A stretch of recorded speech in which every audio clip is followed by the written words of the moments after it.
ইসলামের জন্য যে আপনার জীবনটা যদি উৎসর্গ করেন, আপনি যদি শহীদ হন, আল্লাহ রাব্বুল আলামিন বলছে তোমরা তাদেরকে শহীদ বলো না, তোমরা তাদেরকে মৃত বলো না।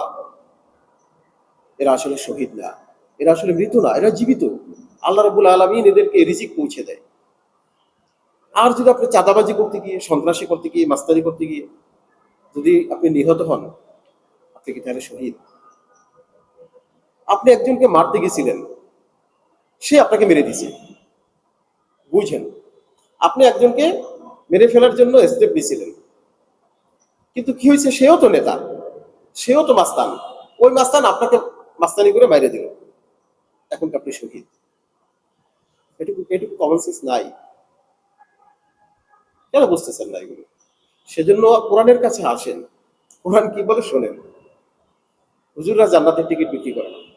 হুজুররা, আলেমরা জাস্ট আল্লাহর কথাটাকে রিপ্রেজেন্ট করে। আল্লাহ যা বলছে ওইটাই আপনাদেরকে শুধু বলে দেয়।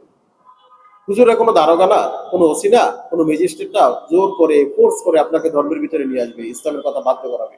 জাস্ট আপনাদেরকে শুধু মেসেজটা পৌঁছে দেয়।